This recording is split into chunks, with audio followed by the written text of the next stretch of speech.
একটু আপনি ধৈর্য ধরেন, একটু আল্লাহর কাছে দোয়া করেন, আল্লাহ আজকের বক্তব্যটা যেন বুঝে উঠতে পারে। আল্লাহ তুমি কবুল করো। আজকের বক্তব্য আপনাকে বুঝতে হবে, হজ যাকাত তাহাজ্জুদ দিয়ে জান্নাত হবে না যদি ইহুদি খ্রিস্টানদের নীতির গোলামি করেন। আজকে বাংলাদেশ উপমহাদেশ পাক ভারতের মানুষের রক্তে মিশে গেছে ইহুদি খ্রিস্টানের নীতি। এই যুবক বলো তো, কাদের নীতি মিশে গেছে? ইহুদি খ্রিস্টানের নীতি। সব জায়গাতে, অফিসে, আদালতে, কোর্টে, কাচারিতে, শিক্ষাঙ্গনে, অর্থনীতিতে, শিক্ষানীতিতে, রাজনীতিতে, বিবাহের বৈঠকে, বিবাহের অনুষ্ঠানে, আপনার শিক্ষা প্রতিষ্ঠানে, সব জায়গাতে কাদের নীতি আদর্শ ঢুকে গেছে? ইহুদি খ্রিস্টানের। ওটা আমি তোমাকে প্রমাণ দেব, তুমি ওটা বুঝে এখান থেকে উঠবা। আজকে বুঝে আপনাকে উঠতে হবে, একটু আপনি ধৈর্য ধরেন। সেটা কি? আল্লাহ বলছেন ইহুদি খ্রিস্টান আপনার প্রতি ততক্ষণ সন্তুষ্ট হবে না যতক্ষণ না আপনি তাদের মতবাদের গোলামি না করবেন। আর আপনি যদি তাদের মতবাদের গোলামি করেন তাহলে বিচারের মাঠে আপনি কোনো সাহায্যকারী পাবেন না, আপনি হবেন জাহান্নামীদের কাতারভুক্ত। এই কথা কে কাকে বলছেন? আল্লাহ মুহাম্মদ সাল্লাল্লাহু আলাইহি ওয়াসাল্লামকে বলছেন। কোরআন মাজিদে বহু জায়গাতে বলছে যে তোমরা ইহুদি খ্রিস্টান বিজাতিদের, হিন্দুদের বিরোধিতা করো। এরপরে মুহাম্মদ সাল্লাল্লাহু আলাইহি ওয়াসাল্লাম বলছেন কঠোরভাবে, মুহাম্মদ সাল্লাল্লাহু আলাইহি ওয়াসাল্লাম 24 ঘন্টায় ইহুদি খ্রিস্টানের বিরোধিতা করেছেন। যেখানে দেখতে পেয়েছেন যে ইহুদি খ্রিস্টানের নীতি চলছে, মুসলমানেরা ইহুদি খ্রিস্টানের মতবাদ মেনে চলছে, সেখানেই মুহাম্মদ সাল্লাল্লাহু আলাইহি ওয়াসাল্লাম তার জীবনের সব শক্তি দিয়ে প্রতিবাদ করেছেন। দেখেন আবু দাউদের 1134 নম্বর হাদিস, কাদিমা রাসূলুল্লাহ সাল্লাল্লাহু আলাইহি ওয়াসাল্লাম আল মাদিনা, রাসূল সাল্লাল্লাহু আলাইহি ওয়াসাল্লাম যখন মদিনাতে গেলেন তো মদিনার যারা নতুন মুসলিম, যারা নতুন ঈমান এনে মুসলমান হয়েছে, ইয়াল আবুনা ফিহিমা, তারা বিশেষ 2টা দিনে উৎসব পালন করে, খেলাধুলা করে। তো আল্লাহর নবী বলছেন মা হাদানিল ইয়াওমান, কি ব্যাপার, তোমরা যে 2টা দিন উৎসব পালন করছো, এই 2টা দিন কি? তখন নতুন মুসলমানরা বলছেন কুন্না নালআবু ফিহিমা ফিল জাহিলিয়া, আমরা সেই জাহেলি যুগ থেকে ইহুদি খ্রিস্টানরা এই 2টা দিন উৎসব করত, তাই আমরাও ওই জাহেলি যুগ থেকে করে আসছি। আমরা জাহেলি যুগ থেকে 2টা দিন উৎসব পালন করে আসছি। যেই শুনেছে যে এটা ইহুদি খ্রিস্টানের মতবাদ, ইহুদি খ্রিস্টান এইভাবে উৎসব পালন করত, তখন মুহাম্মদ সাল্লাল্লাহু আলাইহি ওয়াসাল্লাম বলছেন ইন্নাল্লাহা কাদ আবদালাকুমুল্লাহু বিহিমা খায়রাম মিনহুমা, শোনো নিশ্চয় আল্লাহ তোমাদের এই 2 দিনকে বাতিল করলেন। তোমাদের এই 2টা দিন, যেই 2টা দিন খেলাধুলা করো, উৎসব পালন করো, এই 2টা দিন বাতিল ঘোষণা করলেন। তোমাদের জন্য আল্লাহ আলাদাভাবে 2টা উৎসব পালন করার জন্য 2টা দিন দিলেন, ইয়াউমাল আযহা, ইয়াউমাল ফিতর। এক হচ্ছে ইয়াউমে আযহা, ইয়াউমুল ফিতর।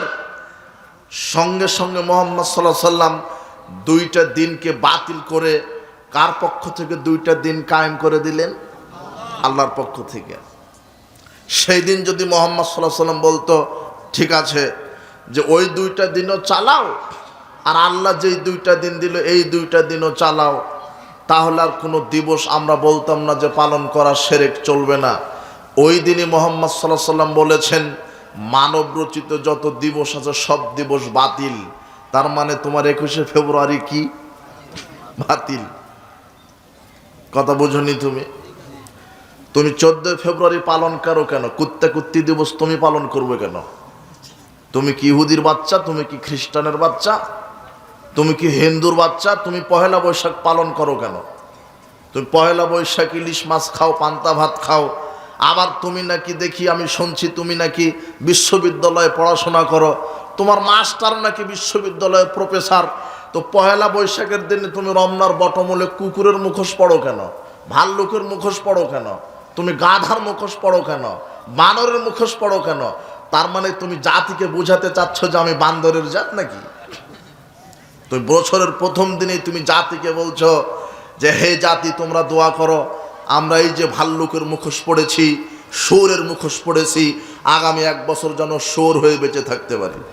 এটা বুঝাতে চাচ্ছ নাকি তুমি? তুমি তো মুসলমানের বাচ্চা। মুহাম্মদ সাল্লাল্লাহু আলাইহি সাল্লাম বলছেন ইহুদি খ্রিস্টানের বিরোধিতা করো। পয়লা বৈশাখ বিজাতিদের নীতি, পয়লা ফাল্গুন বিজাতিদের নীতি।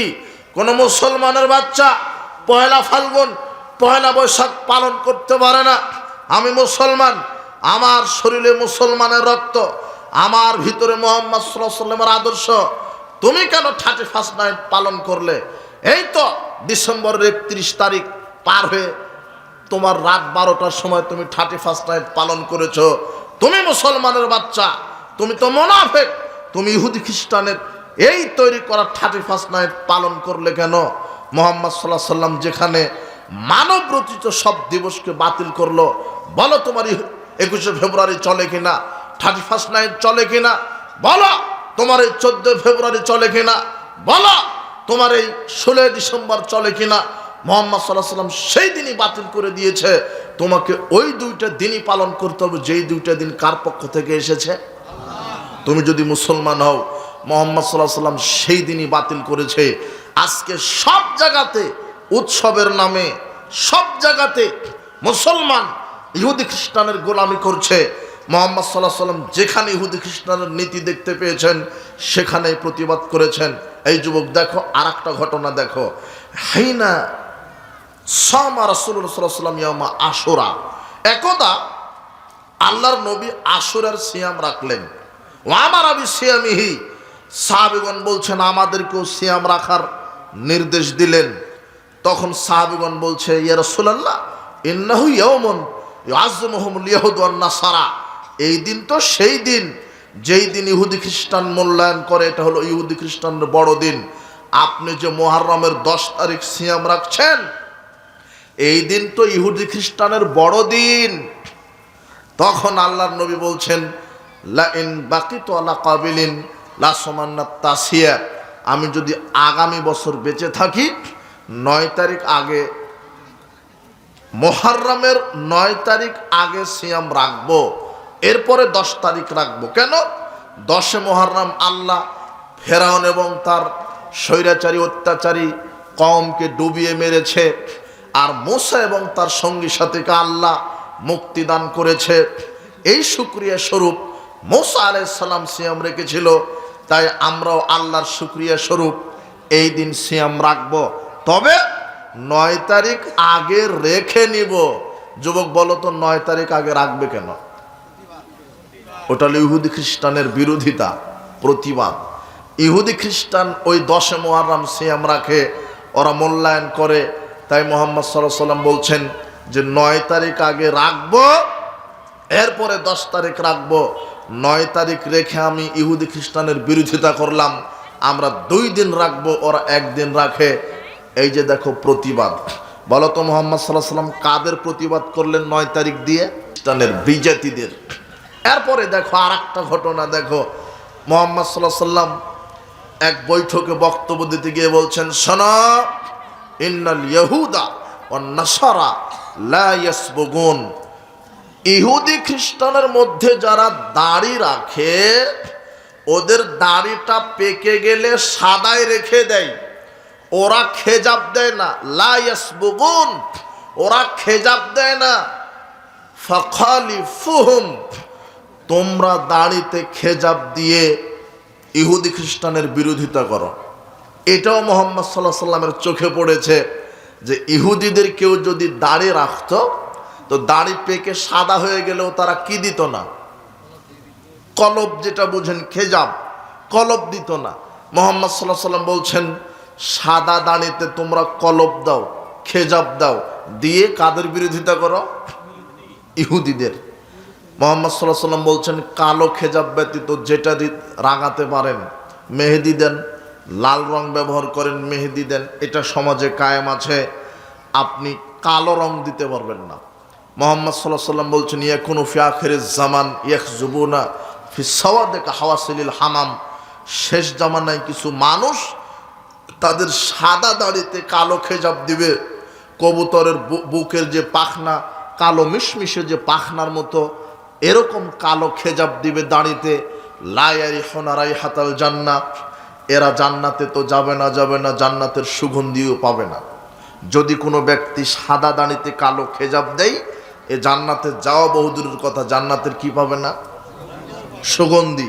তবে সাদা দাড়িতে খেজাব দিতে হবে, কলব দিতে হবে, মেহেদি দিয়ে লাল রং দিয়ে আপনি রাঙিয়ে দিতে পারেন। এটা যদি করেন তাহলে কাদের বিরোধিতা করলেন?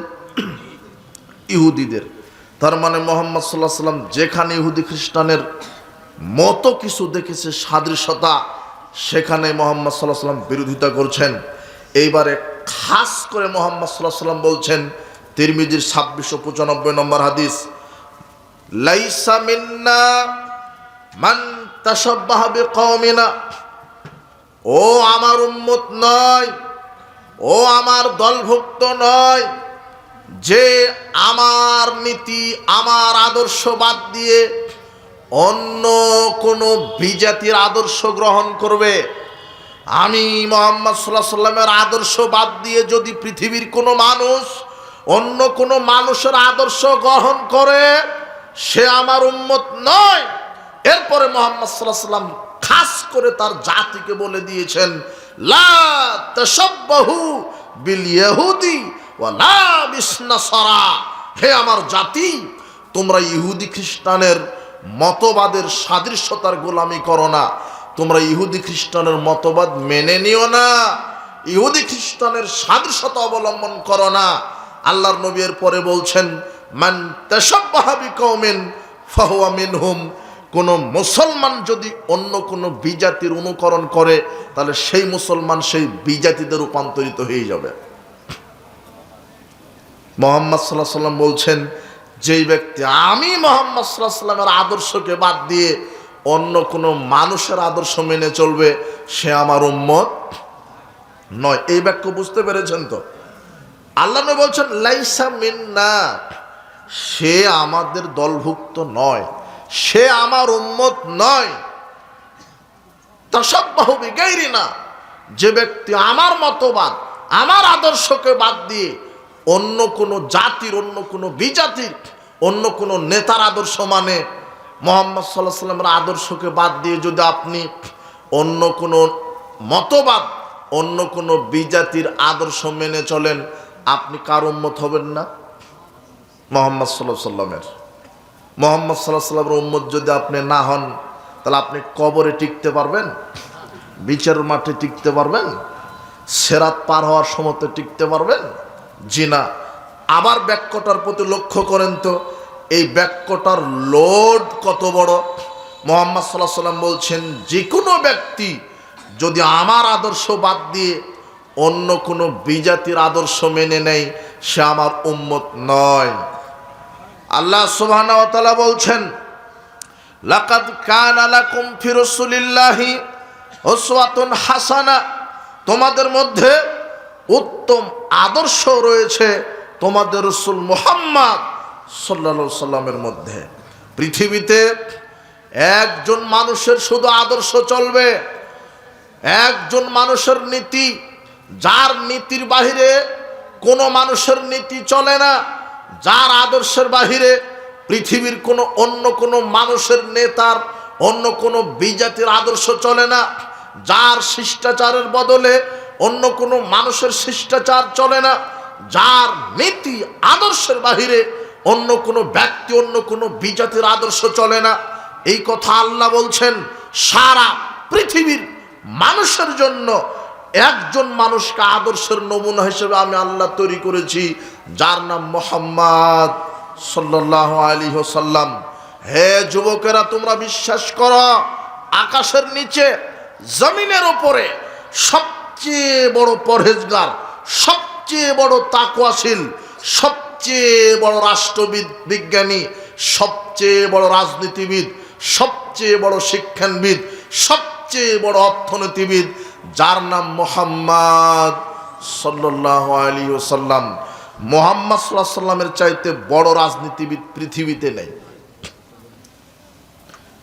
তোমার এই থার্ড ক্লাস নেতা বলছে যে আলেম ওলামা রাজনীতির কথা বলবে কেন? এই হারামখোর বেকুব, আলেম ওলামা রাজনীতির কথা বলবে না, তো তুমি বলবা?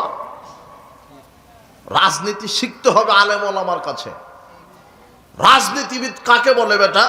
আচ্ছা বলো, রাজনীতিবিদ কাকে বলে? রাজনীতিবিদ কি গায়ে ফিন্দে পরে, না খায়, না পায়খানা করে? রাজনীতিবিদ কি বলো তো? রাজনীতিবিদ কে? যে কোনো নীতির মাধ্যমে রাষ্ট্র পরিচালনা করে, জনগণকে পরিচালনা করে, তাকে কি বলা হয়? রাজনীতিবিদ। তো তুমি তো মাত্র একটা ছোট্ট একটা ভূখণ্ডের ইউনিটের মেম্বার হয়ে বলছো আমি রাজনীতিবিদ। হারামখোর ওমর ইবনুল খাত্তাব রাদিয়াল্লাহু আনহু ছিলেন অর্ধ পৃথিবীর প্রেসিডেন্ট। তো তুমি বড় রাজনীতিবিদ না ওমর বড় রাজনীতিবিদ? তুমি মাত্র 56,000 বর্গ মাইলের একটা কি জানি হয়ে বলছো মই কি হনুরে। তুমি আবার আলেম ওলামাকে বলো যাই মৌলানা সাহেব কোরআন হাদিস থেকে শুধু বক্তব্য দিবে, তসবি টিপবে, মৌলানা সাহেব কেন রাজনীতির কথা বলবে? হারামখোর তুমি বলবা? আলেমই তো রাজনীতির কথা বলবে। কেন? রাজনীতি শিখিয়েছেন আল্লাহ, আর পৃথিবীতে এইটা আল্লাহর জমিন, মানুষের স্রষ্টা আল্লাহ।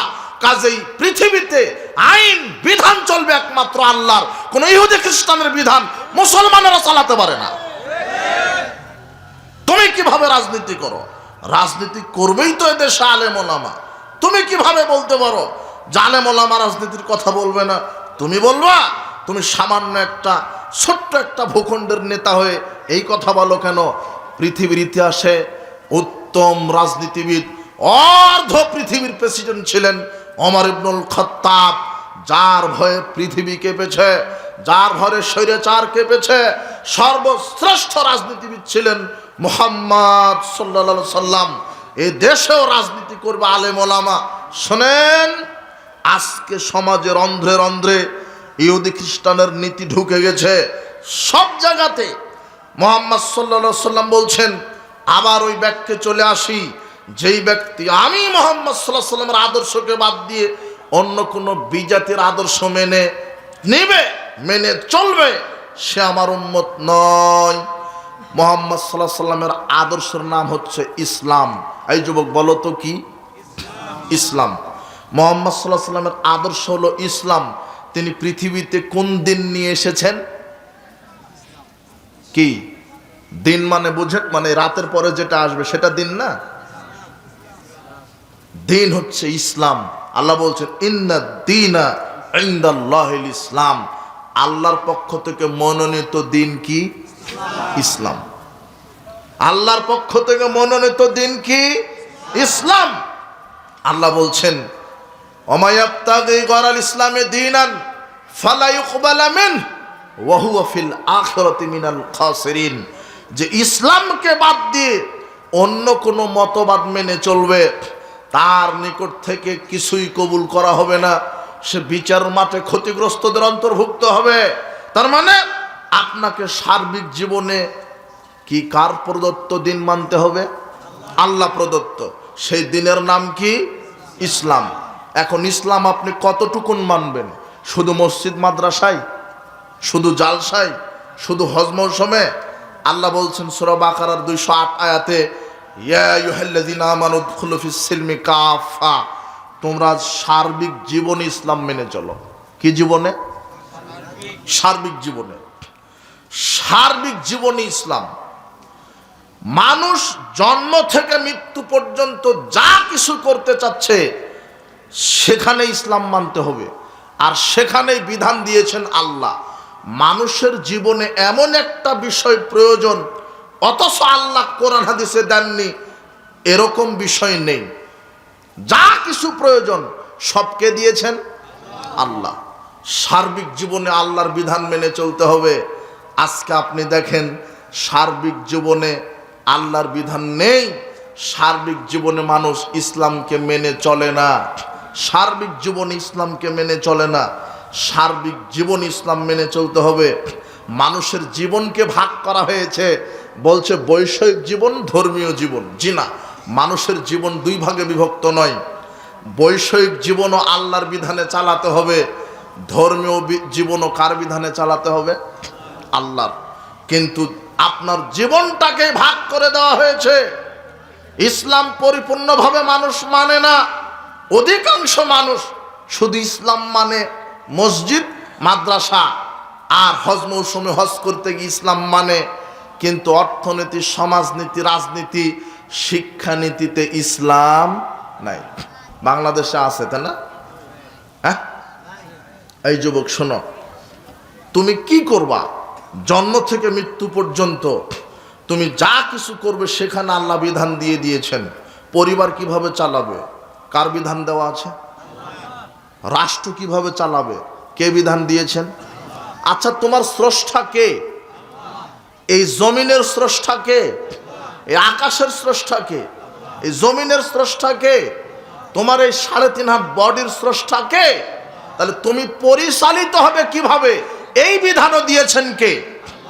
কিন্তু তুমি পরিচালিত হও কার বিধানে? আল্লাহর বিধানে।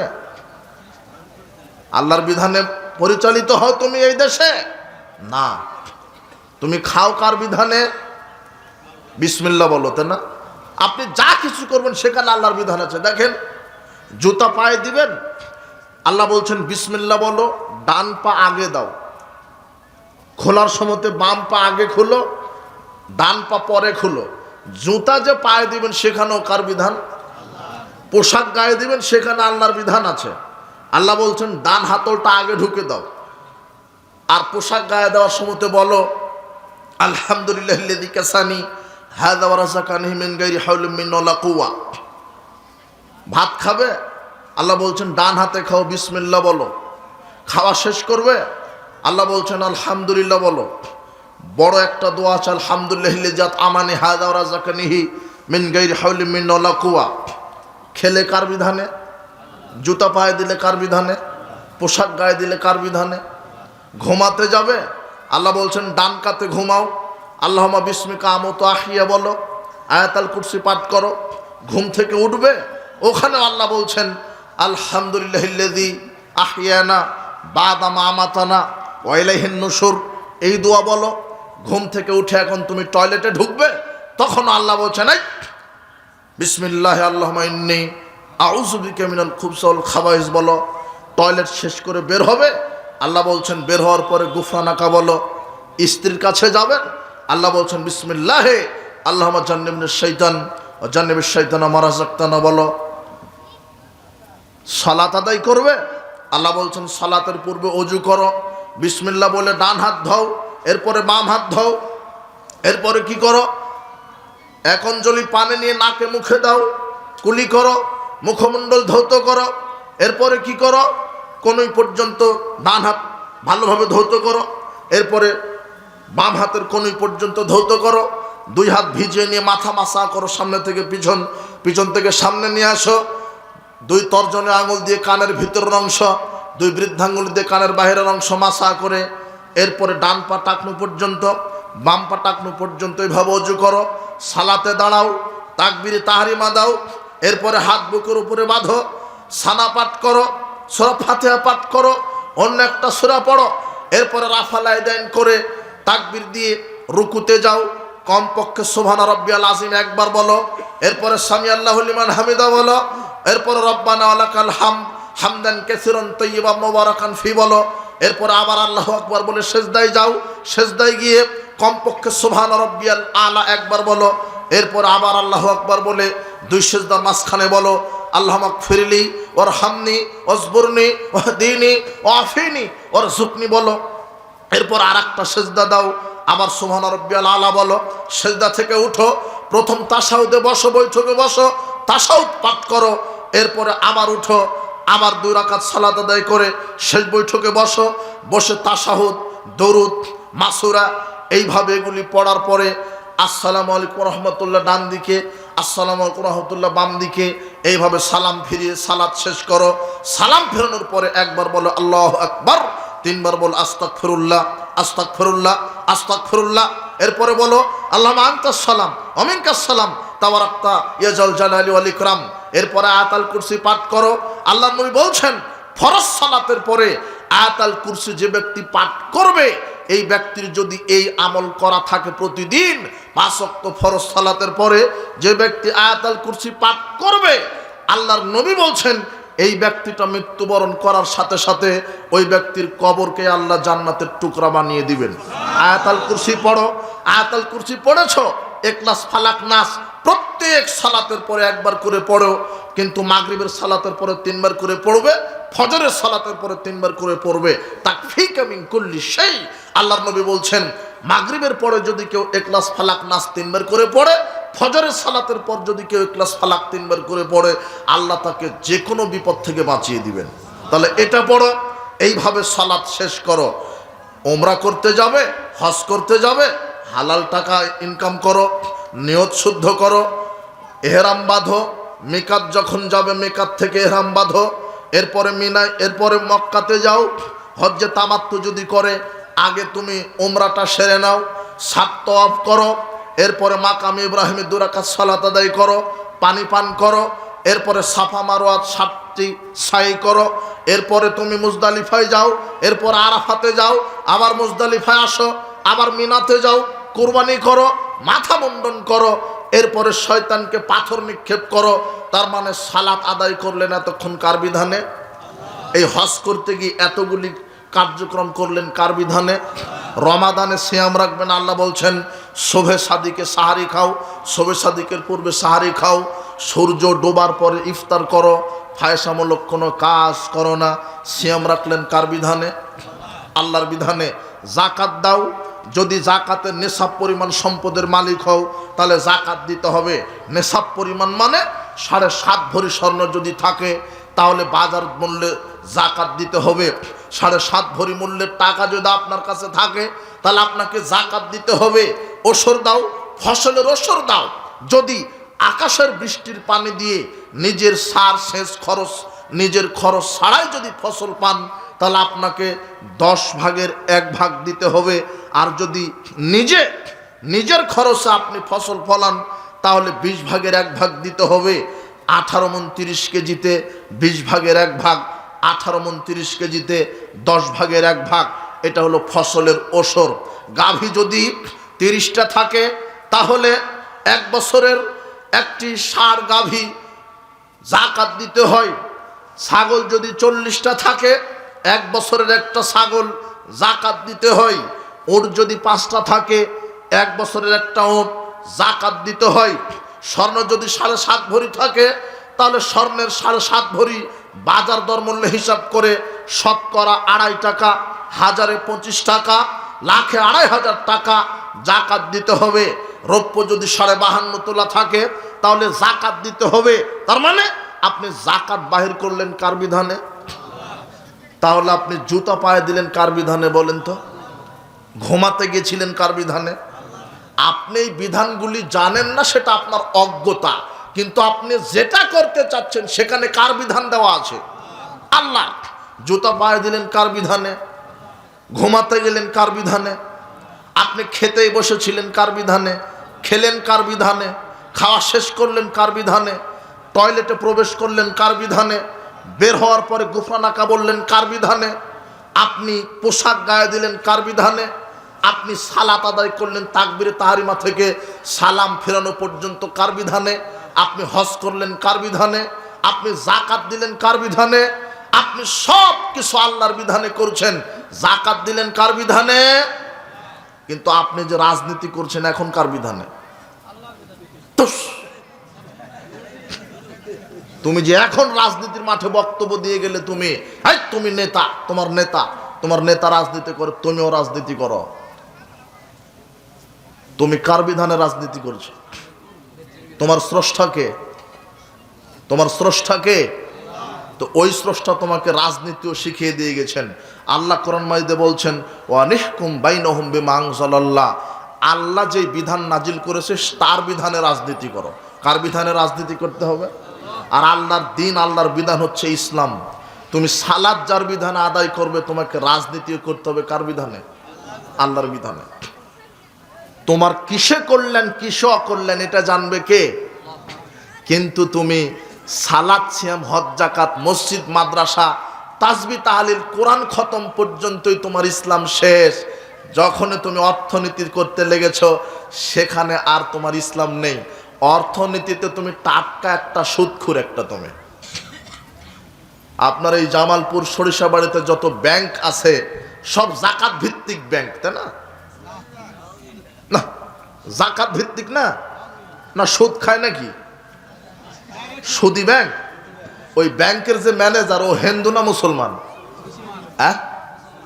সুদের প্রতিষ্ঠাতাকে ইহুদি। বলো তো কে? তুমি ইতিহাস খোঁজো, তুমি কি পড়াশোনা করেছো এতদিন? সুদের প্রতিষ্ঠাতাকে? পৃথিবীতে প্রথম যে সুদী অর্থনীতি সৃষ্টি করেছে সে হলো ইহুদি জাতি। কে বলো তো? সুদের প্রতিষ্ঠাতাকে। আর বাংলাদেশে তার মাঠকর্মীকে। তোমার এই যে সুদী ব্যাংকে যে বসে আছে, আরে দাড়ি টুপি নিয়ে বসে আছে, ওকে মুসলমান। ওই হারামখোর জানে না সুদ হারাম? ও জানে।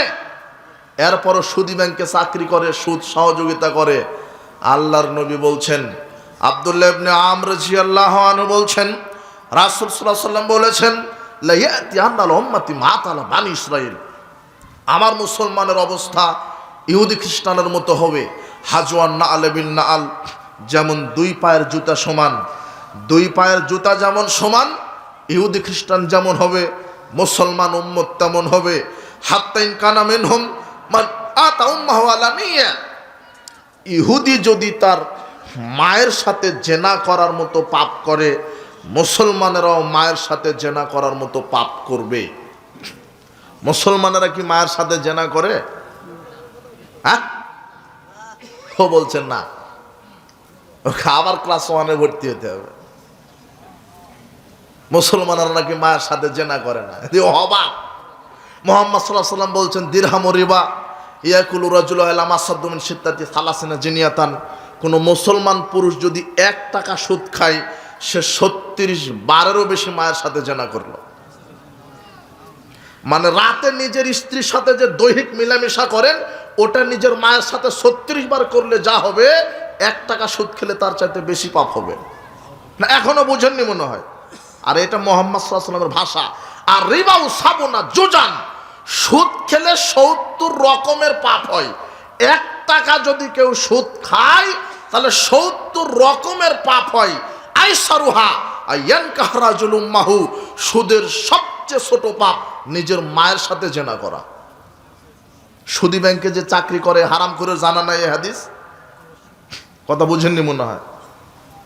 আপনি আবার গর্ব করে বলছেন, ছেলে আমার একটা ব্যাংকে চাকরি করে 80,000 টাকা বেতন পায়। হারামখোর, ভিক্ষা করে খান, জান্নাত হবে। ব্যাংকে চাকরি, সুদী ব্যাংকে চাকরি করার চাইতে ভিক্ষা করে খাওয়া ভালো। ভিক্ষা করে খেয়ে ইবাদত করলে ইবাদতের নাকি কবুল হবে। সুদী ব্যাংকে চাকরি করে বেতন উঠিয়ে ইলিশ মাছ কিনে খেয়ে ইবাদত করলে ইবাদতের নাকি কবুল হবে না। সুদী ব্যাংকে তো চাকরি করা বহুদূরের কথা, যে ব্যাংকে চাকরি করছে সেই ব্যাংকারের মহাজন মাঠকর্মী, এদেরকে ঘর ভাড়া দেওয়া হারাম। ওকে যদি ঘর ভাড়া দিয়ে ওই টাকা দিয়ে আপনি চাউল কিনে ভাত খেয়ে ইবাদত করেন, আপনার নেকিও শেষ না। বুঝেননি মনে হয় কথা। সুদ হারাম। সুদের প্রতিষ্ঠাতাকে ইহুদি। তোমার এই বাংলাদেশের ব্যাংকগুলিতে সুদী অর্থনীতি আছে। মাঠকর্মী কারা? মুসলমান। চালু করলো কে? ইহুদি। আর মাঠে নেতৃত্ব দিচ্ছে কারা? মুসলমান। এই যে দেখো, অর্থনীতিতে তুমি ইহুদিদের গোলাম। এখানে কি আল্লাহর জাকাত ভিত্তিক অর্থনীতি আছে? বাংলাদেশের আজ পর্যন্ত 1971 সাল থেকে নিয়ে স্বাধীনতার পর থেকে আজ পর্যন্ত বাংলাদেশের কোন সরকার জাকাত ভিত্তিক অর্থনীতি কায়েম করেছে? ওরা কি সব হিন্দু ছিল নাকি? তোমার জাতীয় পার্টি আওয়ামী লীগ, এরা কি হিন্দু? এরা কি, এই নেতাগুলি কি এরা নামাজ পড়ে না? নামাজ পড়ে কার বিধানে? কিন্তু ব্যাংক চালাচ্ছে কার বিধানে? হ্যাঁ, কি ভয় হচ্ছে নাকি? এখনো কি ভয়? আরে জীবন তো একবারই আল্লাহ দিছে, মৃত্যু একবারই দিবে। মরবো তো বেটা বাঘের মতো গর্জে মরবো। বিড়ালের মতো বেঁচে থাকা লাভ নাই, বাঘের মতো বেঁচে থাকতে হবে। অন্যায়ের প্রতিবাদ করতে হবে, মুখে কলম মিডিয়াতে। জাহেলিয়াতকে কবর দিতে হবে। তুমি বলতে পারো না বেটা আমি মুসলমান, আমার স্রষ্টা আল্লাহ, এই জমিনের মালিক আল্লাহ, আকাশের মালিক আল্লাহ, আমি সালাত আদায় করবো আল্লাহর বিধানে, আমি অর্থনীতিও চালাবো আল্লাহর বিধানে। তুমি বলতে পারো না? তুমি অর্থনীতি কি মনে করো? এই দেশের যারা নেতা নেত্রী আছে তারা বলতে পারে না সুদ হারাম, সুদকে কবর দাও, তার মানে আমি অর্থনীতিতে কাদের গোলাম? হচ্ছেন আমার মুসলমানেরা ইহুদি খ্রিস্টানের সাথে মিশে যাবে। অর্থনীতিতে আমরা কাদের সাথে মিশে গেছি? ইহুদি খ্রিস্টানের। অর্থনীতির পরে এবার আসো রাজনীতি। এবারে কি? রাজনীতি। রাজনীতি যে তোমার নেতা করছে, বলো তো ওখানে ইসলাম আছে? ওখানে কার বিধান আছে? কার মতবাদ আছে? রাজনীতিতে খ্রিস্টানের মতবাদ আছে। ওই যে আব্রাহাম লিঙ্কনের মতবাদ, ডেমোক্রেসি, গণতন্ত্র। বলো তো ডেমোক্রেসি গণতন্ত্র কার মতবাদ? না, এটা আল্লাহর পক্ষ থেকে আসছে। মুহাম্মদ সাল্লাল্লাহু আলাইহি সাল্লাম নিয়ে আসেনি। মুহাম্মদ সাল্লাল্লাহু আলাইহি সাল্লাম বলেছে ডেমোক্রেসি, এইভাবে রাজনীতি করো, এটা আল্লাহ নিয়ে এসেছে। এটা বলেছেন? এই ডেমোক্রেসি আব্রাহাম লিঙ্কনে মুসলমান, এ নবী, তাই না? আব্রাহাম লিঙ্কন আলাইহিস সালাম না তো কে? খ্রিস্টান। তোমার নেতা এই ডেমোক্রেসির উপর ভিত্তি করে রাজনীতি করছে না? ওখানে ইসলাম আছে? ডেমোক্রেসি বুঝো, গণতন্ত্র বুঝো। গণতন্ত্র, গণতন্ত্র মানে গণ মানে কি? জনগণ, আর তন্ত্র মানে আইন। আব্রাহাম লিঙ্কন বলেই গেছে democracy is the government of the people, by the people and for the people. গণতন্ত্র এমন একটা রাষ্ট্র ব্যবস্থার নাম, যে রাষ্ট্রে মানুষই আইন তৈরি করবে, মানুষ মানুষকে পরিচালনা করবে। এটা কি সম্ভব? কিন্তু গণতন্ত্র সম্ভব করেছে এই পৃথিবীতে। এই যে বাংলাদেশ সংসদে আইন চলে কার? কার আইন চলে? হ্যাঁ, আল্লাহর না? সংবিধানে কোরআন হাদিস নাই? সংসদে কোরআন হাদিস নাই? ও সব হিন্দুরা বসে থাকে, তাই না? বাংলাদেশ সংসদে কারা বসে থাকে? সব ইহুদি খ্রিস্টান আর হিন্দুরা মনে হয়। মুসলমান এই এরা সালাত আদায় করে কার বিধানে? আর সংসদ চালায় কার বিধানে? তাহলে মুহাম্মদ সাল্লাল্লাহু আলাইহি সাল্লাম বলছেন মুসলমানরা ইহুদি খ্রিস্টানের সাথে মিশে যাবে। রাজনীতিতে কাদের সাথে মিশে গেছে? রাজনীতিতে যদি ইসলাম থাকতো, মানুষ তার অধিকার ফিরে পেত। আজকে সেকুলার, ডেমোক্রেসি, ক্যাপিটালিজম, ন্যাশনালিজম, জাতীয়তাবাদ, এর প্রতিষ্ঠাতাই হলো জার্মানির রক্তপিপাসু হিটলার। হিটলার কি? খ্রিস্টান। হিটলার কি? খ্রিস্টান। তুমি যে ন্যাশনালিজম মানো, এই ন্যাশনালিজমের স্রষ্টাকে? হ্যাঁ, ও তুমি শুধু শিখেছো যে বাংলাদেশ স্বাধীন হয়েছে 1971 সালে। তুমি খুব ভালো ছাত্র, তাই না? তোমাকে জানা লাগবে না যে তোমার এই ন্যাশনালিজমের প্রতিষ্ঠাতাকে? এই হিটলার। সেকুলারিজম, ব্রিটেনে আর জন্ম হলো 1832 খ্রিস্টাব্দে আর জন্ম হয়েছে। জর্জ জেকব হলিওক, একটা খ্রিস্টান মানুষ, এই সেকুলারিজমের জন্ম দিল। এর আকীদাই ছিল যে মুসলমানদেরকে ঈমান শূন্য করতে হবে। কি শূন্য করতে হবে?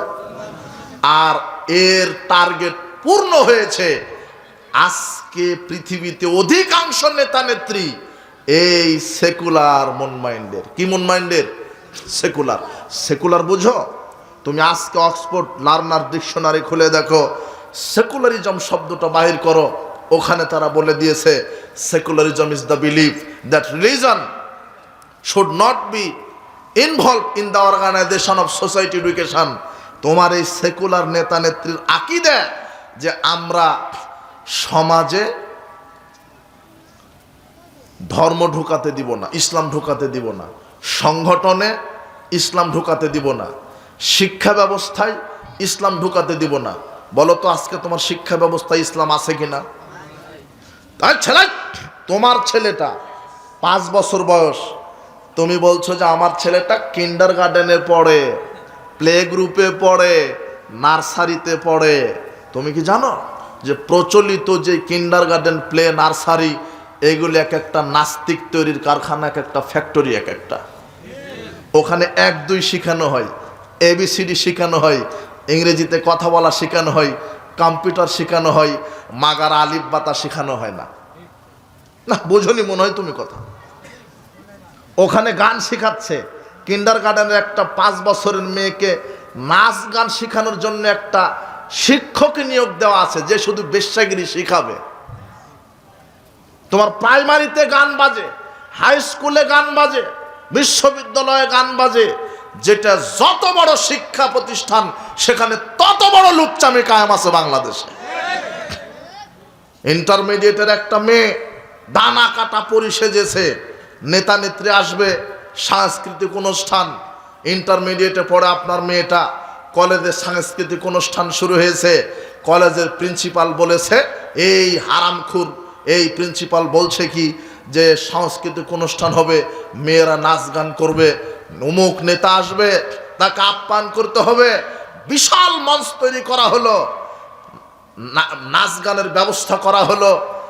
ইন্টারমিডিয়েটে পড়ে একটা মেয়ে এরকম 10-15-20 জন মেয়েকে ল্যাংটা করে সাজিয়ে, ওই মেয়েটা মুসলমান, ওর প্রিন্সিপাল মুসলমান, ওর বাপ মুসলমান, ওই মঞ্চে নাচছে ল্যাংটা পোশাক পরে। মঞ্চের চতুর্দিকে বসে আছে হায়ার এডুকেটেড পারসন, মানে ওই কলেজেরই প্রিন্সিপাল, সাধারণ শিক্ষক সবাই বসে আছে চেয়ার নিয়ে, আর প্রিন্সিপালের কাছে আছে খাতা কলম। সবচেয়ে যে বেশি মাজা ঝোলাতে পারবে তাকে বেশি নম্বর দিবে, সবচেয়ে যে বেশি নাচতে পারবে তাকে বেশি নাম্বার দেওয়ার জন্য একটা বিচারক আছে, বিচারক হলো প্রিন্সিপাল। আর প্রিন্সিপালের ডান অথবা বাম পাশে ওই মেয়ের বাপটা বসে আছে, বসে বলছে যে স্যার, ওই যে লম্বা ফারসা মেয়েটা লম্বা, ওই যে দেখেন ওই যে লম্বা ফারসা মেয়েটা, চুলটা লম্বা, ওই যে সাদা চামড়া সুন্দর দেখছেন না, যেটা সবচেয়ে ভালো নাচানাচি করছে, ওটাই আমার মেয়ে, একটু দোয়া করে দেন যাতে করে বেশি করে বেশ্যাগিরি করতে পারে। তখন এই প্রিন্সিপাল আবার বলছে আলহামদুলিল্লাহ। তাহলে এই প্রিন্সিপাল আর মেয়ের বাপ যদি মানুষ হয় তাহলে শুয়োরকে বলো তো, শুয়োরকে? এ তো মানুষ নয়। তোমার কিন্ডার গার্ডেনে তোমার মেয়েকে নাচ শেখায়, তোমার প্লে গ্রুপে নাচ শেখাই, তুমি আবার বলছো, গর্ব করে বলছো, আকবর বিন আবেদ হুজুর আমার মেয়েটা 5 বছর বয়স, মোবাইলের সব ফাংশন জানে, শুধু সূরা ফাতিহাটা জানে না। মাওলানা সাহেব আমার ছেলেটা বিশেষ ক্যাডার, ও সব জানে, শুধু জানাজার দোয়াটা শিখেনি। সব জানে। কি শিখালেন আপনার সন্তানকে? শিক্ষা ব্যবস্থা ইসলাম নেই। এই সেকুলাররা এই চিন্তাই করেছে যে শিক্ষা ব্যবস্থা ইসলাম থাকবে না। আর আরেকটা মজার ব্যাপার জানো, তোমাকে ইসলাম থেকে দূরে সরানোর জন্য কত পায়সারা করছে। যারা কিন্ডারগার্টেন প্লে নার্সারিতে পড়ে, ইবলিশ শয়তান এদের ক্লাস শুরু করেছে ভোর 6টা থেকে, 7টা থেকে এদের ক্লাস। আর যারা কলেজ বিশ্ববিদ্যালয়ে পড়ে এদের ক্লাস দিয়েছে দুপুর 12টা থেকে। বলো তো কেন? কেন?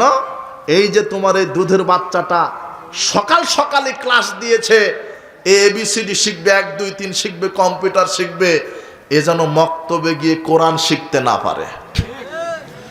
আর কলেজ বিশ্ববিদ্যালয়ের ছেলে মেয়ের ক্লাস দিয়েছে দুপুর 12টার সময়। কেন? এরা সারা রাত লুচ্চামি করবে, সারা রাত জুয়া খেলবে, সারা রাত মদ পান করবে, সারা রাত কুত্তি দিবস পালন করবে, 31st নাইট পালন করবে। এদেরকে যদি ফজরের পরে ক্লাস দাও তাহলে ট্রেন ফেল করবে তো এরা।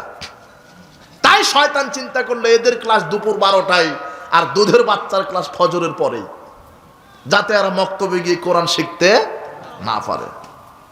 তোমার শিক্ষা ব্যবস্থায় জাহেলিয়াত। ওখানে লেখা আছে মানুষ হলো বান্দরের জাত, ও বান্দরের জাত। তাই তো বান্দরের মুখোশ পড়ো তুমি পহেলা বৈশাখে, মানে তুমি বান্দর নিজেকে পরিচয় দিচ্ছ। শিক্ষা ব্যবস্থা ইসলাম নাই, এটা তোমার নেতা নেত্রীরই কাজ। এই সেকুলার নেতাদের আকীদা, শিক্ষা ব্যবস্থায় আমরা ইসলাম ঢুকাতে দিব না। এরপরে তারা বলেছে religion should not be allowed to come into politics, it is merely matter between man and God. তোমার এই সেকুলার নেতার আকীদা যে ইসলামকে আমরা রাজনীতিতে ঢুকাতে দিব না। ইসলাম কি? এটা শুধু মসজিদ মাদ্রাসায় শুধু নম করার বিষয়। ইসলাম আমরা রাজনীতিতে ঢুকাতে, ইসলাম যদি রাজনীতিতে ঢুকায় তাহলে ইসলামে আছে চুরি করলে কি কাটা যাবে? হাত। তাহলে তোমার নেতারই হাত আগে থাকবে না। যেই বাংলাদেশের পিয়ন 400 কোটি টাকার মালিক, তাহলে তোমার এমপির কি অবস্থা? তুমি বুঝো না মনে হয় কিছু। এই জন্য তোমার নেতা বলছে যে না, রাজনীতিতে ইসলাম ঢুকানো যাবে না। রাজনীতিতে যদি ইসলাম ঢুকাই তাহলে তো আমি দুর্নীতি করতে পারবো না। তোমার একজন চেয়ারম্যান ভোটের সময়তে শুধু চেয়ারম্যানই ভোট করতে খরচ করে 1 কোটি টাকা। বলো তো কত কোটি? 1 কোটি। ও 1 কোটি খরচ করছে 50 কোটি চুরি করার ধান্দাতে। কয় কোটি চুরি করার ধান্দাতে? বাংলাদেশে যখন কুরবানির সময় আসে তখন একটা ছাগলের দাম হয় 15 লক্ষ টাকা, আর যখন ভোটের সময়তে আসে তখন বান্দা নামক ছাগলের দাম হয় 500 টাকা। 500 টাকাতে বিক্রি হয়ে তুমি এমন হারামখোরকে ভোট মেরে দিলে যে অজুই জানে না, অজুই জানা নাই, তুমি এমন হারামখোরকে নেতা বানালে। আচ্ছা আচ্ছা শোনো, তোমার এই সরিষাবাড়ি মসজিদে একটা ইমাম নিবা, একটা ইমাম। তুমি এখন ইন্টারভিউ নিচ্ছ, ইমাম দাওরা পাস কিনা, কামেল পাস কিনা, হাফেজ কিনা, হুফাজ ট্রেনিং আছে কিনা, সব শিখে নিলে, সার্টিফিকেট দেখলে, এরপরে বলছো ইমাম সাহেব একটু তেলাওয়াত করেন তো দেখি। তেলাওয়াত শুনলেন। একটু 5 মিনিট বক্তব্য দেন দেখি, কেমন কণ্ঠ, বক্তব্য শুনলেন। দেখি দাড়ি চাচেন নাকি, ছাটেন নাকি, হারাম খান নাকি, বউ পর্দায় থাকে নাকি। মানে আপনি ইন্টারভিউ নিচ্ছেন কার? হ্যাঁ, কার ইন্টারভিউ নিচ্ছেন আপনি? এই ইমাম সাহেব কতজন লোকের ইমামতি করবে? কতজন লোক থাকে একটা সমাজে? 1000 লোক। 1000 লোকের জন্য একটা ইমাম আপনি নিচ্ছেন। দাড়ি আছে কিনা, টুপি আছে কিনা, প্যান্ট টাকনোর উপরে কিনা, দাওরা ফারেক কিনা, চরিত্র ভালো কিনা, বউ পর্দায় থাকে কিনা, সালাত আদায় করে কিনা, হারাম খায় কিনা, সব কিছু দেখে নিচ্ছেন। কিন্তু যখন নির্বাচন আসে, 2.5 থেকে 3-5 লক্ষ লোকের জন্য একটা এমপি নির্বাচিত করেন আপনি, তখন আপনি এইভাবে নির্বাচন করেন না যে আমার এই এমপি 5 লক্ষ লোকের নেতা হবে, এই এমপির মুখে দাড়ি আছে কিনা। দাড়ি থাকলেও দেখবেন জুতার ব্রাশের মতো আছে। জুতার ব্রাশ আর দাড়ির মধ্যে কোনো কি নাই। তুমি চাকরির ইন্টারভিউ দিতে যাবে, দাড়ি থাকলে আর হবে না। অথচ যে ইন্টারভিউ বসেছে সে মুসলমান নামের কোলাঙ্গারের বাচ্চা, ও মুসলমান। তুমি তোমার স্ত্রীকে পাঠিয়েছো চাকরির ভাইবা দিতে, বলছো যে উলঙ্গ হতে হবে। কথা বুঝনি মনে হয় তুমি, অথচ মুসলমান। আই তোমার চামড়া কেমন, চুল কেমন, মুখ কেমন দেখি, ওটা ইন্টারভিউ নিচ্ছে, অথচ মুসলমান। যখন তুমি 5 লক্ষ লোকের ইমাম নির্বাচন করছো, তুমি 100 জন লোকের ইমাম নির্বাচন করতে এত কিছু দেখলে, কিন্তু এই কপাল পোড়া জাতি, তুমি ওই কিন্ডারগার্ডেনে 3-4 বছরের ছেলেকে পড়ানোর জন্য মাস্টার্স পাস, কামেল পাশের লোক তুমি খুঁজো। কিন্তু যখন এমপি মন্ত্রী নির্বাচন করো, তখন তুমি যত দুর্নীতিবাজ হারামখোর, তুমি দেখো না। তুমি মসজিদের ইমামের এত ইন্টারভিউ নিলে, কিন্তু 5 লক্ষ লোকের যিনি ইমাম হবে, তুমি দেখলে তার মুখে দাড়ি আছে কিনা, মাথায় টুপি আছে কিনা, পাঞ্জাবে আলখাল্লা আছে কিনা, 5 ওয়াক্ত সালাত আদায় করে কিনা, প্যান্ট টাকনোর ওপরে কিনা, হালাল খুর কিনা, হারাম খুর কিনা, বউ পর্দায় থাকে কিনা, লুচ্চা কিনা, বদমাশ কিনা, গাঁজা খুর কিনা, ইয়াবার খুর কিনা, সুর কিনা, ডাকাত কিনা, বদমাশ কিনা, হারাম খুর কিনা। এই বাংলাদেশের জাতি নেতা নির্বাচনে এটা 1 সেকেন্ডের জন্য তদন্ত করে না। তাহলে তুমি কি পাবে? তুমি বেনামাজিকে ভোট দিলে নামাজ কায়েম হবে বাংলাদেশে?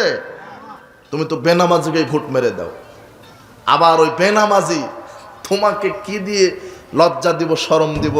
মুসলমানের দেশ, তাফসীর মাহফিল করতে হবে, ওই বেনামাজি ওসির কাছে গিয়ে তোমাকে পারমিশন নিতে হবে। যে ওজুই জানে না তার কাছে পারমিশন নিতে হবে যে আপনি একটু অনুমতি দেন। তুমি মুসলমান, এই পরিবেশ তুমি তৈরি করেছ, তোমাকে ওই পরিবেশ তৈরি করা লাগবে। এই দেশে যারা বেনামাজি, যারা হারামখোর, দুর্নীতিবাজ, তারা আলেমদের কাছে এসে অনুমতি নিবে যে তারা তাদের মিছিল মিছিল করতে পারবে কিনা। কিন্তু এখন মুসলমান আমরা আলেমেরাই ওদের কাছে যাওয়া লাগে, যার মুখে দাঁড়ি নাই, যে নাস্তিক মন মাইন্ডের, যা আল্লাহর বিধানকে অপছন্দ করে। সাবধান। এর কারণ কি হয়েছে? এর কারণটাই হয়েছে এই জন্য যে আমরা সার্বিক জীবনে আল্লাহর বিধানকে মানি না, আংশিক মানি। এই সেকুলারদের আকীদা এটাই যে এরা শুধু বলছে রাজনীতি, অর্থনীতি, সমাজনীতিতে ইসলাম ঢোকাতে দেওয়া যাবে না। শুধু মানবে ইসলাম মানে শুধু মসজিদ মাদ্রাসায় ইসলাম মানবে। কোথায়? মসজিদ মাদ্রাসায়। শোনো, আল্লাহর ভাষায় শোনো। আল্লাহ বলছেন সূরা নিসার 151 আয়াতে, ইয়াকুলুনা নুমিনু বিবাদি ওয়া নাকফুরু বিবাদ। যারা বলে আমরা ইসলামকে অর্ধেক মানব আর অর্ধেক মানব না, শুধু সালাত, সিয়াম, হজ, যাকাত মসজিদ মাদ্রাসাতে মানব, রাজনীতি অর্থনীতিতে মানব না। আমার কথা বুঝেন? আমার কথা বুঝতে পারেন? আল্লাহ বলছেন যারা বলে যে ইসলাম শুধু মসজিদ মাদ্রাসা, ওই হজ মৌসুমে হজ করব, রমাদানে সিয়াম পালন করব, মসজিদে গিয়ে সালাত আদায় করব, কিন্তু রাজনীতি, অর্থনীতি, সমাজনীতিতে ইসলাম মানব না, যারা এই কথা বলে আল্লাহ বলছেন উলাইকা হুমুল কাফিরুনা হাক্কা। এরা হলো অরিজিনাল কাফের। এরা কি কাফের? তো তুমি রাজনীতি করছো ইহুদি খ্রিস্টানের বিধানে, মতবাদে, আর সালাত আদায় করছো কার বিধানে? তো তুমি মুসলমান না মুনাফিক? না, বোঝনি মনে হয় তুমি আমার কথা। সালাত কার বিধানে? রাজনীতি কার বিধানে? তো তুমি করছো কার বিধানে? সালাত আল্লাহর বিধানে, রাজনীতি করতে হবে কার বিধানে? কিন্তু তুমি করছো কার বিধানে? আল্লাহ বলছেন যে অর্ধেক ইসলাম মানে আর অর্ধেক মানে না, এ হলো অরিজিনাল কাফের। এরপরে আর একটা আয়াত শুনে রাখো, সূরা ইমরানের 100 নম্বর আয়াত, ইয়া আইয়ুহাল্লাযিনা আমানু ইন তুতিউ ফারিকাম মিনাল্লাযিনা উতুল কিতাব। শোনো বিশ্বাসীগণ, তোমরা যদি ইহুদি খ্রিস্টানের মতবাদ মেনে চলো, ইহুদি খ্রিস্টানের মতবাদ যদি মেনে চলো, তাহলে কি হবে? ইহুদি খ্রিস্টানের মতবাদ মানার কারণে তোমরা ঈমান আনার পরে কাফের হয়ে যাবে। কি হয়ে যাবে? আর মুহাম্মদ সাল্লাল্লাহু আলাইহি ওয়াসাল্লাম বলছেন যে ব্যক্তি আমার আদর্শ বাদ দিয়ে বিজাতিদের আদর্শ মেনে চলবে সে আমার উম্মত নয়। আল্লাহ বলছেন কেউ যদি ইহুদি খ্রিস্টানের মতবাদ মেনে চলে, সে ঈমান আনার পরে কি হয়ে যাবে? আপনার অফিসে, আদালতে, কোর্টে, কাছারিতে, অর্থনীতি, শিক্ষানীতি, রাজনীতিতে কাদের মতবাদ? কাদের মতবাদ? ইহুদিদের, খ্রিস্টানদের। এখন আপনি বলেন আপনি মুসলমান না মুনাফিক? কবরে 3টা প্রশ্ন করা হবে। মান রব্বুকা, তোমার প্রতিপালককে করা হবে না? তোমার প্রতিপালককে, তখন আপনি কি বলবেন? রব্বি আল্লাহ। ও আল্লাহর বিধান দুনিয়াতে মানেনি, ও বলছে রব্বি আল্লাহ। এটা হয়? সারা জীবন বিএনপি করে গেলেন, আওয়ামী লীগের যুগে চাকরি পাবেন আপনি? হ্যাঁ, বোঝেননি মনে হয় কথা। কিছু বুঝেন? হ্যাঁ, দলের লোক ছাড়া কি চাকরি হবে না? কথা বুঝেননি তো? দুনিয়াতে এটা বুঝলেন, পরকালও এটা। দলের লোক ছাড়া জান্নাত হবে না, আর দল করতে হবে মুহাম্মদ সাল্লাল্লাহু আলাইহি সাল্লামের। মান রব্বুকা, ফেরেশতারা প্রশ্ন করবে তোমার প্রতিপালককে, তখন এই হারামখোর বলবে রব্বি ইহুদি খ্রিস্টান। মানে ওই ইহুদি খ্রিস্টানের নীতিতেই তো প্রতিপালন হয়েছে, ওর জন্ম থেকে মৃত্যু পর্যন্ত ইহুদি খ্রিস্টানের নীতি। এরপরে বলবে মান নাবিউকা, তোমার নবীকে, নেতাকে, ও বলবে কি? Abraham Lincoln. আর নবীকে? Abraham Lincoln. ও কার মতবাদ মেনেছে দুনিয়াতে? মুহাম্মদ সাল্লাল্লাহু আলাইহি ওয়াসাল্লামের আদর্শ মেনেছে? মুহাম্মদ সাল্লাল্লাহু আলাইহি ওয়াসাল্লামের রাজনীতি মেনেছে? কথা বুঝেননি? মা দিনুকা, তোমার দিন কি? তোমার দিন কি? হ্যাঁ, দিনই ডেমোক্রেসি, দিনই সেকুলারিজম, দিনই ন্যাশনালিজম। আপনি সারা জীবনটাই পালন করে গেলেন ইহুদি খ্রিস্টানের মতবাদে। সার্বিক জীবন ইসলাম মেনে চলতে হবে। যদি সার্বিক জীবন ইসলাম মেনে চলেন, তখন আপনি বলতে পারবেন দিন ইসলাম, আমার দিন কি? ওই যে কবরে নামানোর সময়তে বিসমিল্লাহ ওয়ালা মিল্লাতে রাসূলিল্লাহ, আল্লাহর নামে রসুলের দলে উঠাই দিলাম, এই হারামখোর মরা পর্যন্ত রসুলের দল করেনি। কথা বুঝেননি মনে হয়? রসুলের দল করেছেন? এই ডেমোক্রেসি সেকুলার পার্টিদের সাথে ঘুরেছেন আপনি। শোনেন আর একটা কথা, কশ্চিনকালেও সারা পৃথিবীর সমস্ত রাজনীতিবিদ যদি একত্রিত হয়, সমস্ত শিক্ষাবিদ যদি একত্রিত হয়, সমস্ত অর্থনীতিবিদ যদি একত্রিত হয়, সমস্ত আইনজীবী যদি একত্রিত হয়ে যদি আইন প্রণয়ন করে, তবুও পৃথিবীর মানুষকে শান্তি দিতে পারবে না, মানুষের অধিকার সুনিশ্চিত করতে পারবে না, যতক্ষণ না আল্লাহর আইন জমিনে প্রতিষ্ঠিত না করবে। কার আইন প্রতিষ্ঠা করতে হবে? আল্লাহর আইন যেদিন প্রতিষ্ঠিত হবে সেদিন মানুষ জীবনে নিরাপত্তা পাবে। কারণ আল্লাহর আইন করে দিয়েছেন হত্যার বদলে কি? হত্যা। কিন্তু হত্যার বদলে হত্যা আছে? একজন আর একজনকে হত্যা করে থানা, পুলিশ, এমপি, মন্ত্রী সব কন্ট্যাক্ট করে পকেটে নিয়ে বসে আছে। এই গণতন্ত্র কোনোদিন ন্যায় বিচার দিবে না, বিশ্বাস করেন। গণতন্ত্র এটা হত্যাতন্ত্র, এটা কুফরিতন্ত্র, এটা শিরকিতন্ত্র, এটা দুর্নীতিতন্ত্র, এটা একেবারে ধোঁকাতন্ত্র একটা। এই গণতন্ত্রের সাথে কোনো মুসলমানের বাচ্চা এক সেকেন্ড জড়িত থাকতে পারে না। আমার দেহে যতদিন শ্বাস আছে আমি বলে যাব, ইহুদি খ্রিস্টানের এই বস্তা বসা মতবাদের বিরুদ্ধে আমি বলে যাব। কেন? আমি মুসলিম, আমার একটাই মতবাদ, তার নাম হচ্ছে ইসলাম। আমি সালাত আদায় করব ইসলামের তরিকায়, রাজনীতিও করব ইসলামের তরিকায়, এটাই আমার জীবন। আল্লাহ বলছেন কুলিন্না সলাতি ওয়া নুসুকি ওয়া মাহইয়ায়া ওয়া মামাতি লিল্লাহি রাব্বিল আলামিন। আমার জীবনের সব কিছু কার জন্য নিবেদিত?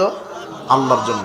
আমার বেঁচে থাকা, আমার মরা, আমার সালাত, আমার সিয়াম, আমার হজ, আমার যাকাত, আমার অর্থনীতি, আমার রাজনীতিও কার জন্য হতে হবে?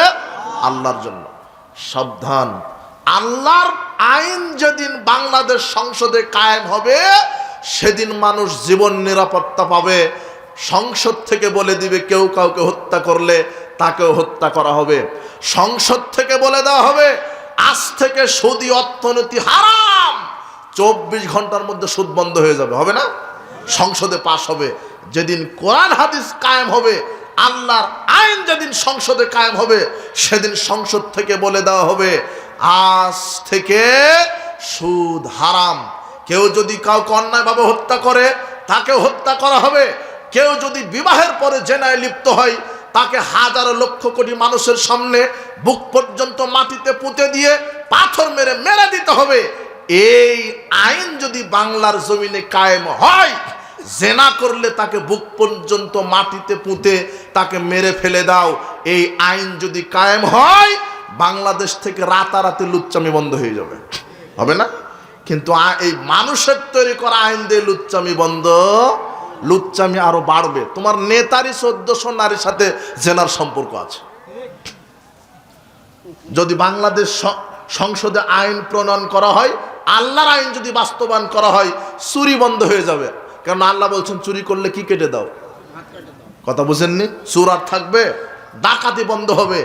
আজকে আপনি বিদেশ থেকে এসেছেন, ঢাকা শাহজালাল বিমানবন্দরে নেমেছেন, 3 ভরি স্বর্ণ ছিল, 5 লক্ষ টাকা ছিল, আপনি রাতে ব্রিফকেসের মধ্যে করে নিয়ে আসছেন, রাত 12টায় রওনা দিয়েছেন, জামালপুর সরিষাবাড়িতে আসবেন। আপনি আজকে ওই ব্রিফকেস ভর্তি টাকা নিয়ে আসতে পারবেন, এই গ্যারান্টি সরকার দিতে পেরেছে? হয় ছিনতাইকারী, না হলে দুর্নীতিবাজ, না হলে ডাকাত আপনাকে ধরে ওই ব্রিফকেসের টাকা লুট করে নিয়ে যাবে না? কিন্তু আপনি রাত 12টায়, দুপুর 12টায়, রাত 2টায় ঢাকা বিমানবন্দরে নামবেন, 2 হাতে ব্রিফকেস ভর্তি টাকা নয়, ব্রিফকেস ভর্তি স্বর্ণ নিয়ে পায়ে হেঁটে চলে আসবেন জামালপুরে। বাংলাদেশ সংসদে যদি আল্লাহর বিধান কায়েম থাকতো, ঢাকা এয়ারপোর্টে নেমে এই সরিষাবাড়ি আপনার বলার দিয়ার গ্রামে চলে আসতেন পায়ে হেঁটে। একটা ডাকাতও আপনাকে একটা পশমে আপনার টাচ করতে পারতো না। সংসদে যদি কার আইন থাকতো? কেননা আল্লাহর আইনে বলা আছে যদি কোনো ডাকাত কোনো মানুষের সম্পদকে ছিনতাই করে নেয়, তাহলে ওই ডাকাতকে আজীবন জেলখানায় বন্দি করে রাখো। যদি কোনো ডাকাত কোনো মানুষের সম্পদ চুরি করতে গিয়ে ওই মানুষের শরীরে টাচ করে, শুধু একটা লাঠির বাড়ি দিয়েছে বা ছুরি দিয়ে আঘাত করেছে, তখন আল্লাহ বলছেন ওই ডাকাতকে ওই হাত পা উল্টোভাবে কেটে দাও, বাম হাত কাটো, ডান পা কাটো। বুঝেননি মনে হয় কথা? ডাকাতের 3টা শাস্তি আল্লাহ দিয়েছেন। কয়টা? আপনি ব্রিফকেস নিয়ে যাচ্ছিলেন রাস্তা দিয়ে টাকা ভর্তি, শুধু আপনাকে শরীরে টাচ না করে শুধু ব্রিফকেস নিয়ে নিয়েছে, তাহলে আল্লাহ বলছেন এই ডাকাতকে আজীবন জেলে থাকতে হবে। কথা বুঝেননি মনে হয়? আর কি হবে? টাকা তো ফেরত দিবে, আজীবন জেল। আর কি? যদি ব্রিফকেসটা নিতে গিয়ে যদি ডাকাত আপনাকে লাঠির আঘাত করে, শুধু শরীরে আঘাত করে, তখন আল্লাহ বলছেন যেহেতু আঘাত করে ডাকাতি করেছে, সেই জন্য ডাকাতের একটা হাত আর একটা পা কেটে দাও। পৃথিবীতে সবচেয়ে নির্মম শাস্তি এটাই। আপনার যদি 2 হাত পা উল্টাভাবে কেটে দেওয়া হয়, আপনার 5 পয়সার মূল্য নেই। না, একটু ভাবেন তো, দেখেন তো, ডান হাত কাটা গেছে, বাম পা কাটা গেছে, আপনাকে দিয়ে আর কি হবে?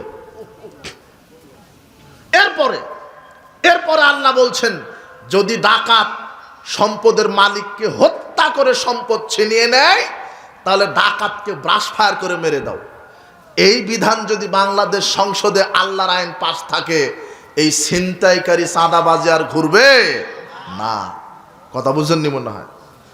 আপনার স্ত্রী, আপনার মেয়ে, আপনার বোন স্কুল কলেজে যাচ্ছে, সতীত্ব নিয়ে বাড়িতে ফিরবে, এই গ্যারান্টি রাষ্ট্র আজকে দিতে। কিন্তু আইন যদি আল্লাহর থাকে তাহলে দিতে পারতো। কেন? আল্লাহর আইন বলে দিয়েছে কেউ যদি বিবাহের পূর্বে জেনায় লিপ্ত হয়, তাকে 100 লাঠি পিটিয়ে 1 বছর এলাকা ছাড়া করো। বিবাহের পরে যদি কেউ জেনায় লিপ্ত হয়, তাহলে তার পৃথিবীতে বেঁচে থাকার কোনো সুযোগ। আল্লাহ বলছেন লক্ষ কোটি মানুষের সামনে, জনতার সামনে বুক পর্যন্ত এই জেনাকারকে গেড়ে দাও, এরপরে চতুর্দিক থেকে পাথর মেরে মাথা ফাটিয়ে মাটি সমান করে দাও। এই শাস্তি যদি জাতিকে দেখানো হয়, রাতারাতি লুচ্চামি বন্ধ হয়ে যাবে না? হবে। এটা কার বিধান? কিন্তু লুচ্চামি বন্ধ করবেন কিভাবে? যে লুচ্চামি বন্ধ করবে ও লুচ্চামি করে। তোমার নেতারই 1400 নারীর সাথে সম্পর্ক। বাংলাদেশ সংসদে যদি আইন কোরআন যদি থাকতো, তাহলে আকবর বিন আবেদের বলা লাগতো না বাবাজিরা পর্দা করো, মা বোনেরা। সংসদ থেকে বলে দেওয়া হতো কোনো নারী যদি বেপর্দায় চলে তাহলে প্রথমে তার 1 বছর জেল, এরপর আবার যদি করে 2 বছর জেল, এরপর আবার যদি বেপর্দা চলে 5 বছর জেল, এভাবে শাস্তি সংসদ থেকে বলে দেওয়া হতো। আল্লাহ বলছেন আল্লাযীনা মাক্কান্নাহুম ফিল আরদি আকামুস সালাতু যাকাত, যেই সৎ লোকেরা যদি দেশের মন্ত্রী হয়, ইসলাম যদি ক্ষমতায় আসে, আল্লাহ বলছেন রাষ্ট্রীয়ভাবে বলে দেওয়া হবে আজ থেকে বাংলাদেশের 18 কোটি মুসলমান আকেল বালেগ প্রত্যেক নারী পুরুষকে 5 ওয়াক্ত সালাত আদায় করা বাধ্যতামূলক। যদি কেউ সালাত আদায় না করে তার আজীবন জেল হবে। এটা সংসদ থেকে বলে দেওয়া হবে। কথা বুঝেননি মনে হয়? আমার মতো আকবর বিন আবেদের নগা থেকে এসে বলা লাগবে না বাবাজি বিড়ি সিগারেট জর্দা গুলিয়া বা খায় না। কোরআন যদি সংসদে থাকতো, তাহলে সংসদ থেকে বলে দিত কেউ যদি একবার বিড়িতে মুখ দেয়, তাহলে বাংলাদেশের সবচেয়ে যেটা দামি কোম্পানির জুতা, সেই জুতা দিয়ে তাকে 40টা পিটাতে হবে। এটা হলো ইসলামের বিধান। কেউ যদি মদ খায়, তাকে প্রথমে কয়টা জুতার বাড়ি? তাহলে তোমার হেডমাস্টার কয়টা খাবে? তোমার এই যে চেয়ারম্যান মেম্বার যারা মন্ত্রী আছে, সমাজে যার ডিগ্রি যত বড় তার গাঁজার পাওয়ার তত বেশি। ও বলছে যে আমি বিসিএস ক্যাডার মানুষ, আমি যদি আকিস কোম্পানির বিড়ি খাই কেমন লাগে? অন্তত তো ব্যঞ্জন সুইচ খাওয়া লাগে। যার টাকা কম তার গাঁজার পাওয়ারও কম। ভ্যান চালক সর্বোচ্চ আকিস কোম্পানির বিড়ি খায়, কিন্তু যে তোমার হেডমাস্টার ও বেতন পায় 50,000, ও বলছে আমার আকিস খেলে কি চলে, কমপক্ষে ব্যঞ্জন সুইচ। তাহলে তোমার হেডমাস্টার কয়টা বাড়ি খাবে? জুতার 40টা।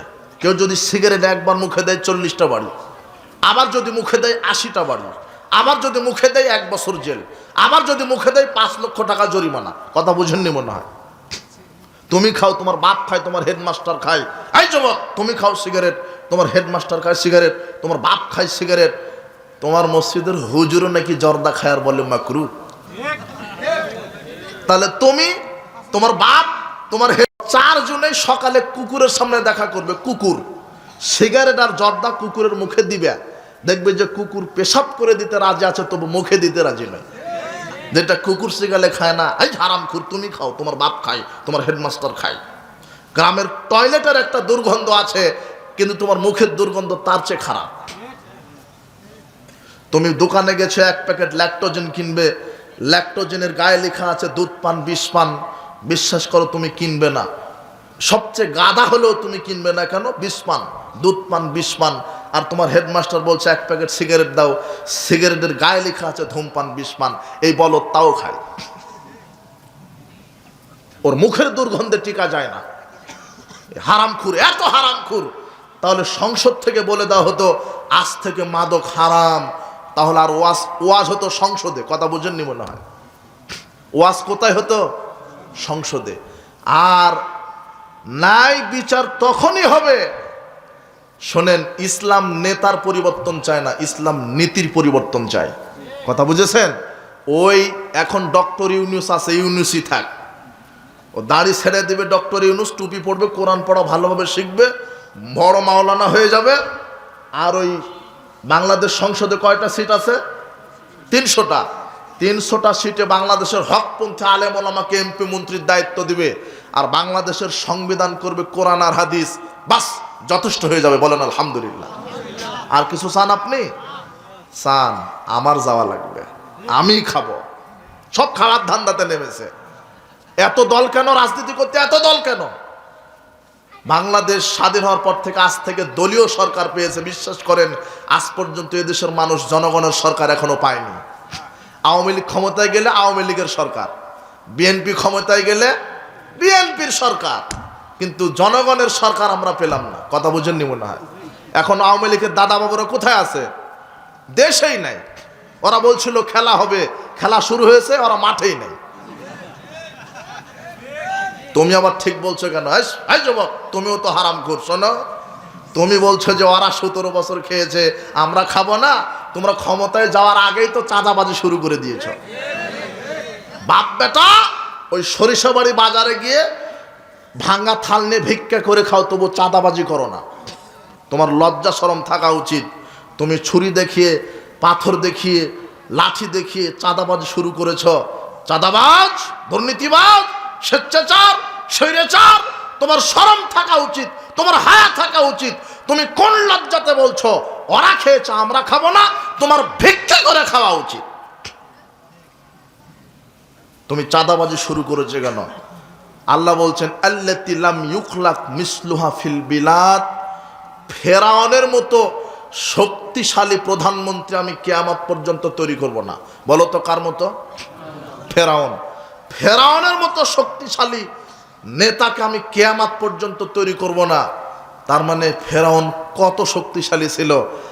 এত শক্তিশালী থাকার পরেও আল্লাহ তাকে পটকা মাছের মতো পেট ফুলে মেরে দিয়েছে, পানি খিলে মেরে দিয়েছে আল্লাহ। নমরুদ এত শক্তিশালী, একটা মাছি ভিতরে ঢুকে গেছে, ব্রেনের ভিতরে, জুতার বাড়ি গেছে। তুমি বলছো যে জনগণ ক্ষমতার উচ্চ, তুমি ক্ষমতায় যাওনি, মই কি হনুরে? তোমাকে 2 দিন ডায়রিয়া দিলে তোমাকে চেনা যাবে না তুমি সলিমউদ্দিন না বসিরউদ্দিন। তুমি এই ক্ষমতার মালিক। মশারি ছাড়া তুমি ঘুমাতে পারো না, তুমি বলছো যে আমি কি হলাম? শোনো, আল্লাহ ফেরাউনকে মেরে দিয়েছে। তোমার নেত্রী 45 মিনিট সময় পেয়েছিল, তুমি শিক্ষা নাও। তবে ইতিহাসের প্রথম শিক্ষা, প্রধান শিক্ষা হলো এই, জালেমেরা ইতিহাস থেকে শিক্ষা নেয় না। এই ভারতের হারামখোর মোদি এ জানে না যে ফেরাউন শুটকি হয়ে আছে, জানে না, তারপরে শিক্ষা নিছে, নিবে না। কিন্তু যুবক, তুমি সাবধান হয়ে যাও, ক্ষমতা চিরদিন থাকে না। তুমি বলছো যে আমি এখন ক্ষমতায় এসেছি, আল্লাহ ক্ষমতা দেয় ক্ষমতা ছিনিয়ে নেওয়ার জন্য। 1 মিনিট ক্ষমতা দেখিয়ে মানুষের উপরে জুলুম বা চাঁদাবাজ করে টিকে থাকার চেষ্টা করো না। আল্লাহর ধরা বড় কঠিন। আল্লাহ ধরে না, ধরলে ছাড়ে না। আল্লাহর ধরা বড় কঠিন। সর্বশেষ আপনাকে কথা, এই ইহুদি খ্রিস্টানের মতবাদ, ডেমোক্রেসি, গণতন্ত্র, সেকুলার, ন্যাশনালিজম, এর সাথে কোনো মুসলমান সম্পৃক্ত হতে পারে?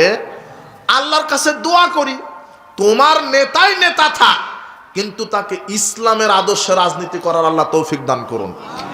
বাংলাদেশ সংসদে আলেম ওলামা বসবে আর কোরআন সুন্নাহ সংবিধান হবে। বাংলাদেশের আগামীতে কোনো বেনামাজি, কোনো দুর্নীতিবাজ, কোনো হারামখোর, কোনো লুচ্চা, কোনো চাঁদাবাজ, কোনো হারামখোর বাংলাদেশের মুসলমানের নেতা হওয়ার যোগ্যতা রাখে না। মুসলমানের নেতা হবে আলেম ওলামা। কারা? আপনার আকীদা যে আলেম মানে ও আজান দিবার খাবে, আপনার আকীদা এত পচা কেন? যিনি মসজিদের নামাজের ইমামতি করবে তিনি রাষ্ট্রের ইমাম হবে, এই আকীদা নিয়ে আসতে পারেন না? যদি ভালো মানুষগুলি ইমাম নেতা হয় রাষ্ট্রের, চাঁদাবাজ থাকবে, দুর্নীতি থাকবে, জেনা থাকবে, মদ থাকবে? আল্লাহ ভালো মানুষগুলিকে আগামীতে আল্লাহর কাছে দোয়া করি এক অভ্রান্ত সত্য নেতা তুমি আমাদের জন্য পাঠাও, যে কোরআন সুন্নাহর আইন দিয়ে এই জাহেলিয়াতের অমানিসা দূর করে তাওহীদের আলোর ছোটাই বাংলাদেশকে আলোকিত করবে। আল্লাহ তুমি কবুল করো। ভোটের ফজিলত সর্বশেষ। কিসের ফজিলত? ভোটের। কিসের ফজিলত? ওই যে ভোটের সময় সিরিয়াল দিয়ে ভোট দিচ্ছেন। গণতন্ত্র শিরক কুফরি, গণতন্ত্রের প্রধান টুপ হচ্ছে ভোট। কোনো মুসলমান এইভাবে ভোট কেন্দ্রে গিয়ে ভোট দিবে না। কিভাবে? ভোটের ফজিলত আছে। প্রচলিত যে ভোট পদ্ধতি এটা জাহেলিয়াত। ভোটের ফজিলত কি? আপনি যে নেতাকে ভোট দিলেন ও সারা জীবন যত লুচ্চামি করবে, সারা জীবন যত দুর্নীতি করবে, সারা জীবন যত পাপ করবে, সমপরিমাণ পাপের পার্সেন্টেজ আপনার আমলনামাতে আল্লাহ লিখে দিবেন। কথা বুঝেছেন? মনে থাকবে? এই বক্তব্য দিলে তো জেল আমি খাটবো, তুমি তো খাটবে না। ফাঁসি হলে তো আমার হবে। কিন্তু তুমি সতর্ক হও, একজন মানুষ পরিবর্তন দরকার। এই যুবক, মুসাব বিন উমাইর একজন দরকার, যে মুসাব বিন উমাইর সারা আরব আমিরাত চেঞ্জ করে দিয়েছিলেন। তোমাকে আল্লাহ হেদায়েত দান করুন। জাহেলিয়াতের পাতে পা দিও না, ওই নেতার পিছনে ছোট না। আল্লাহ তোমাকে হেদায়েত দান করুন, মানুষকে সঠিক বোঝার তৌফিক দান করুন। অফিস, আদালত, কোর্ট কাচারি, শিক্ষাঙ্গন সব জায়গাতে যেন আল্লাহ তোমার আইন বাস্তবায়িত হয়, সেই তৌফিক তুমি দান করো। বারাকাল্লাহ ফিকুম, জাযাকুমুল্লাহ খায়ের। যারা আজকে আরেকটি ঘোষণা আপনাদের জন্য, এটা সুখবর হবে। বাংলাদেশের অনেক জায়গা থেকে আমাকে ফোন দিয়ে বলে, সই আকীদা মানহাজের প্রতিষ্ঠান কোথায়? আমার ছেলেকে ভর্তি করাবো, আমার মেয়েকে ভর্তি করাবো।